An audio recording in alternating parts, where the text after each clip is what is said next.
इसको बोला जाता है वीआईपी। वीआईपी का मतलब होता है वैल्यू इंप्रूवमेंट प्रोजेक्ट। आज के डेट में किसी भी इंसान का अगर वैल्यू इंप्रूव होता है, समाज में अगर वैल्यू बढ़ता है, इज्जत मिलता है, तो दो चीजों की वजह से दोस्तों, first is education and second is income. कहने का मतलब है कि अगर आप पढ़ाई लिखाई बहुत ज्यादा कर लेते हैं, आप हाई स्कूल कर लिए, इंटर कर लिए, बीए कर लिए, एमए कर लिए, पीजी कर लिए, बहुत डिग्री लगी, लेकिन आप मार्केट से ₹1 कमा नहीं रहे, तो क्या घर में इज्जत मिलेगा? नो। क्या बाहर में मिलेगा? नो। तो आप कहने मतलब है कि आपके पास अगर क्वालिफिकेशन है तो साथ में इनकम होना भी जरूरी है। अब ये दोनों चीजें एक इंसान के लिए पॉसिबल कब है? जब आपका हेल्थ अच्छा रहेगा, क्योंकि without health nobody can achieve his dream. अच्छा स्वास्थ्य अगर नहीं रहेगा तो ना अपने सपने को आप साकार नहीं कर सकते हैं। अगर आपका स्वास्थ्य खराब है तो आप पढ़ाई नहीं कर सकते हैं, अगर आपका स्वास्थ्य खराब है तो आप इनकम नहीं कर सकते हैं, और अगर स्वास्थ्य अच्छा है तो आप जहां चाहो जितना चाहो जाके पढ़ाई कर सकते हो। आपका स्वास्थ्य अगर अच्छा है तो आप जहां चाहो जितना चाहो जाकर आप इनकम कर सकते हो।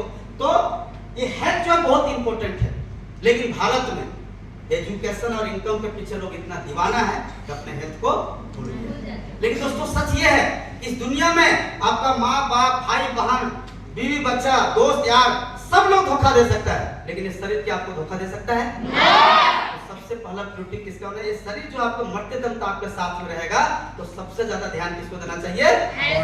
तो दोस्तों हमारा ये वंडरफुल सिस्टम में आपको दिखाई देगा education with income including health, ये तीनों चीजें यहाँ पर आपको दिखा देगा। तो भारत में जब भी कोई संस्था काम करने के लिए आती है तो उसका काम करने का कुछ मकसद होता है, उसका कुछ ऑब्जेक्टिव होता है। डेफिनेटली हमारी संस्था की ऑब्जेक्टिव है, इसका जो फर्स्ट ऑब्जेक्टिव है to convert computer backward class to computer literate class. जो लोग कंप्यूटर बिल्कुल नहीं जानते हैं उनको कंप्यूटर सिखाना हमारे ऑर्गेनाइजेशन का फर्स्ट ऑब्जेक्टिव। अब अगर बात किया जाए कि जो लोग नहीं जानते उनको सिखाना, तो अगर हम कुछ अगर सवाल करें कि भाई आज भारत में कितने % लोग ऐसे हैं जो कंप्यूटर जानते हैं, तो हम सभी लोग से पूछेंगे, सबका जवाब डिफरेंट होगा। जैसे आपसे पूछेंगे क्या होगा? 70%। अगर आपको मैं पूछूं आपको क्या लगता है कितना % होगा? 20%। इसी तरह से हम डिफरेंट लोगों से पूछेंगे तो हमको जवाब भी डिफरेंट मिलेगा। तो दोस्तों हम लोग कैसा लगता है 70%, 80%, कुछ लोग तो हमको ऐसे मिलते हैं जो होते हैं 90%। ऐसा हम लोग को लगता है, क्यों? क्योंकि हिंदुस्तान में इतना सारा कॉलेजेस खुल गया, सब में भी बोलने के लिए है कि भाई यहाँ पे कंप्यूटर भी पढ़ाया जाता है, बहुत सारा इंस्टीट्यूशन है, तो हम लोग को ऐसा लगता है इतना स्टूडेंट है कि लोग होंगे इतना, बट ऐसा नहीं है। बाय ईयर 2004 में एक सर्वे हुआ, उस सर्वे मैं नहीं किया, ये वो सर्वे जो है टाइम्स ऑफ इंडिया के द्वारा हुआ था। तो टाइम्स ऑफ इंडिया के सर्वे द्वारा क्या पता चला? बाय ईयर 1.68% था ओनली। अभी अगर इसको अगर हम 10 टाइम्स भी मल्टीप्लाई करते हैं तो ये 20% भी नहीं जाएगा, उससे भी कम। मतलब आप सच देखोगे तो भारत में कंप्यूटर लिटरेसी जो है ना वो कितना है, आप देखेंगे तो 15 से लेकर के 20% के अंदर में है। हाँ, हो सकता है मेरे बातों से सेटिस्फाइड नहीं होंगे, संतुष्ट नहीं होंगे, कोई बात नहीं। अगर आप मेरे बातों से सेटिस्फाइड नहीं है तो कुछ मत कीजिए, आप अपने घर से सबसे पहले स्टार्ट कीजिए। आप अपने घर में देखिए कितने फैमिली मेंबर्स हैं, उसमें से कितने लोग कंप्यूटर जानते हैं। दोस्तों हम लोग आज इंडिया में देखेंगे तो हम लोग यहाँ पर भी एक शहर में बैठे हुए हैं, दीघा में, एक शहर में। आप यहाँ से 20-30 किलोमीटर थोड़ा सा दूर जाइए, थोड़ा ग्रामीण क्षेत्र में, ऐसे ऐसे घर आपको मिलेंगे जिस घर में 10 मेंबर हैं उसमें से एक भी लोग कंप्यूटर नहीं जानता है। क्या मैं सही बोल रहा हूँ? यस। तो आज भारत में आप देखेंगे तो भारत में शहर से ज्यादा आबादी ग्रामीण क्षेत्र में पाया जाता है। तो यही ट्रू है दोस्तों, 15 से 20% आज कंप्यूटर लिटरेसी है। तो हमारा सिस्टम का पहला जो ऑब्जेक्टिव क्या है, ये जो अभी आप देखेंगे तो 80 से 85% लोग जो कंप्यूटर बैकवर्ड क्लास में है इसको कन्वर्ट करना है 15 से 20%, मतलब जो लोग बिल्कुल नहीं जानते हैं उनको सिखाना है। इसका जो सेकंड ऑब्जेक्टिव हो क्या है? To convert citizen to perfect IT smart citizen by develop computer knowledge, personality and communication skill. जो लोग थोड़ा बहुत कंप्यूटर जानते हैं उनको परफेक्ट आईटी स्मार्ट सिटीजन बनाना है। एक ऐसे सिटीजन का मतलब नागरिक, एक ऐसे नागरिक जो आईटी के क्षेत्र में स्मार्ट हो, जो अपने काम आईटी से रिलेटेड अपना काम जो है वो खुद से कर सके।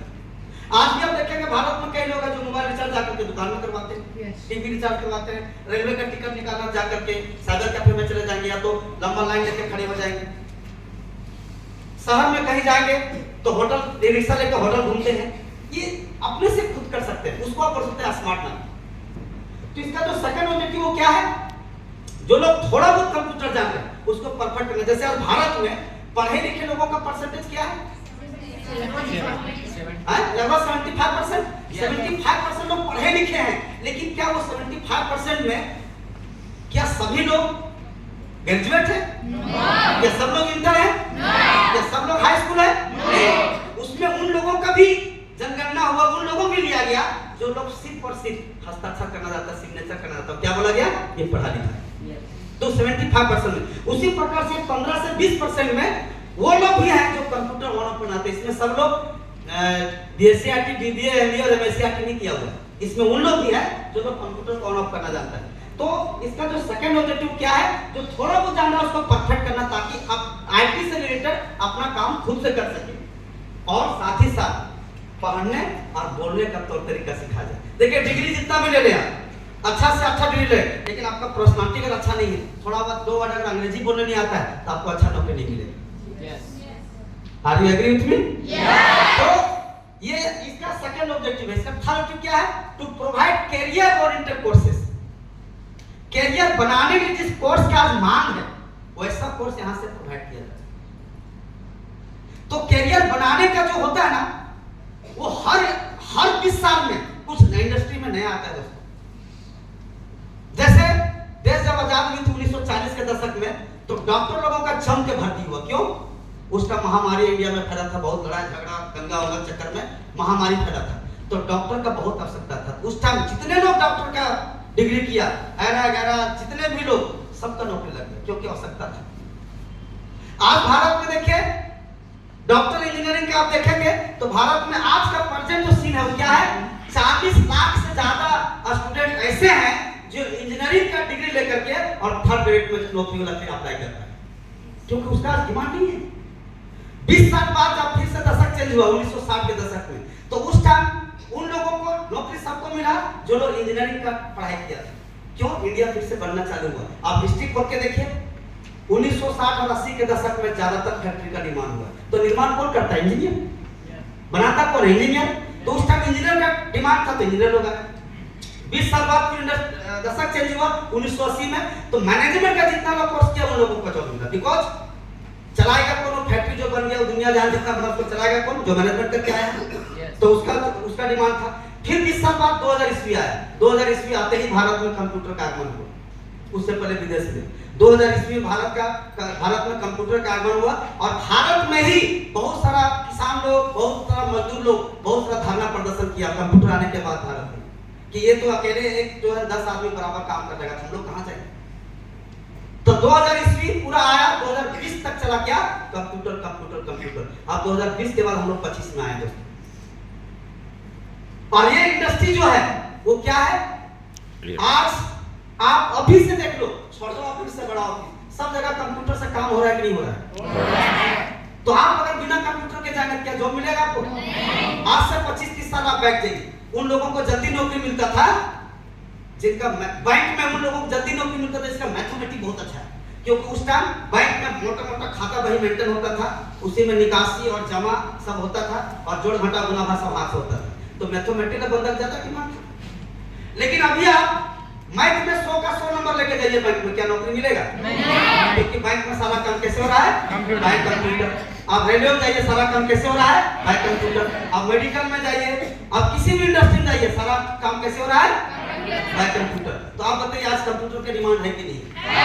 तो दोस्तों आप कुछ भी कर लो, बीए कर लो, एमए कर लो, पीजी कर लो, लेकिन साथ में आपके पास 6 महीना साल भर के कंप्यूटर का डिप्लोमा, और वो भी एक वैलिड एक अच्छा संस्था से जिसका सर्टिफिकेट का वैल्यू होता है, वहां से सर्टिफिकेट बनाना बहुत जरूरी है अगर आपको कैरियर सही में बनाना है। तो इसका थर्ड ऑब्जेक्टिव क्या है? कैरियर ओरिएंटेड कोर्स दिया जा रहा है यहाँ से, जिसको करने के बाद मार्केट में एक इंसान अपना कैरियर को बना सकता है। उसके लिए अलग अलग वे मिलेगा, अलग अलग रास्ते खुलते हैं। ऐसा कोर्स यहाँ से एक करवाया जा रहा है। इसका जो फोर्थ ऑब्जेक्टिव वो क्या है? To transform citizen to healthizen. यहाँ से हर नागरिक को एक स्वस्थ नागरिक बनाना है। तो दोस्तों स्वस्थ नागरिक बनाने का मतलब ये नहीं है हमको डॉक्टर ने आपको स्वस्थ कर देंगे। आपको सबसे पहले जानना ये कि आप बीमार होते क्यों।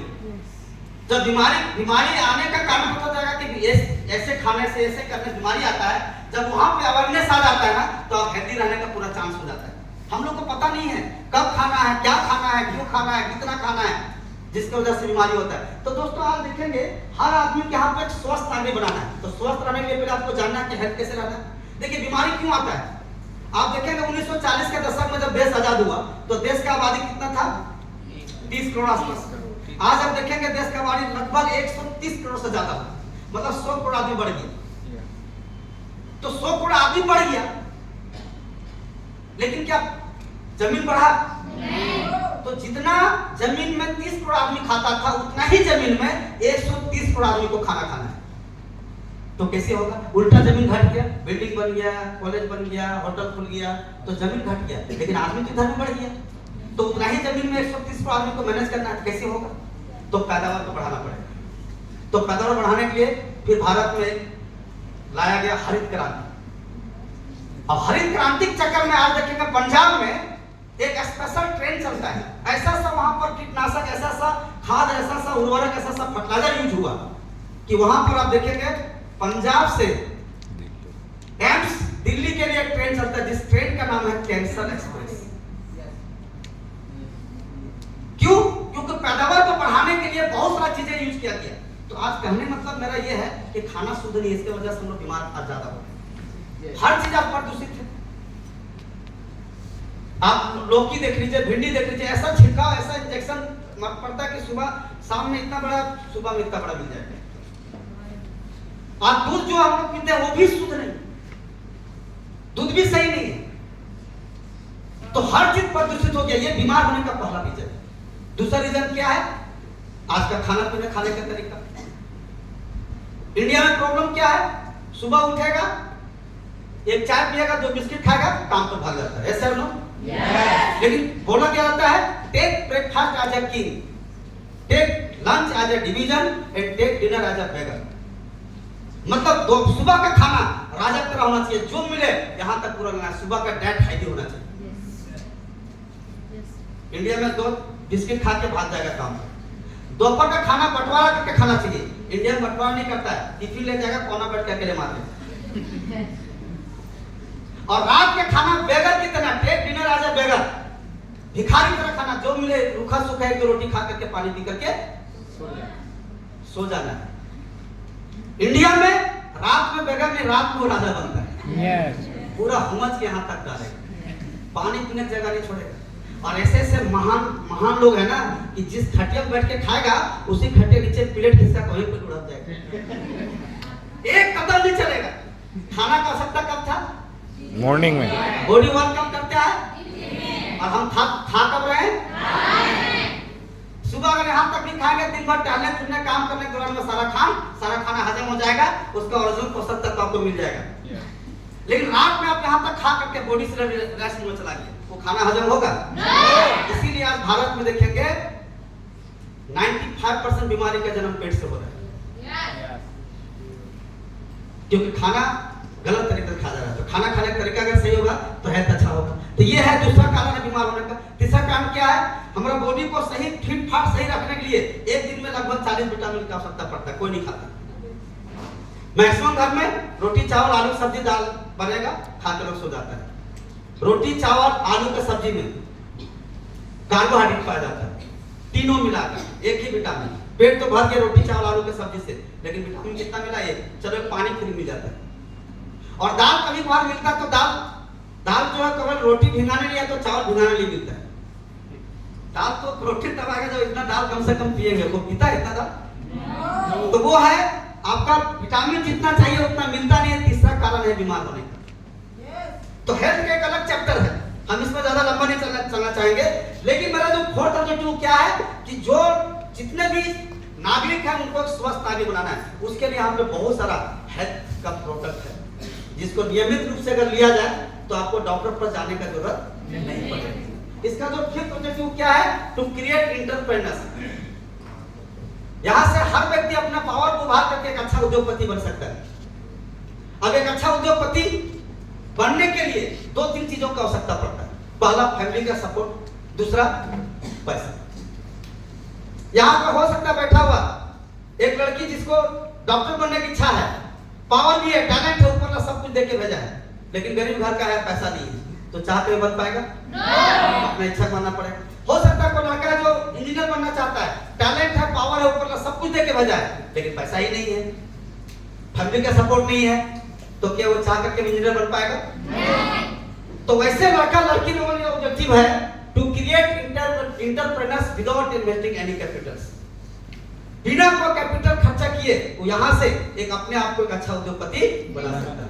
इसका जो 6 ऑब्जेक्टिव है, to achieve supreme excellence in prosumerism. ये जो है ना प्रोज्यूमर का पूरी लेकर के आया, ठीक है। ये प्रोज्यूमर जो बेसिकली ये 2 वर्ड से मिलकर बना है।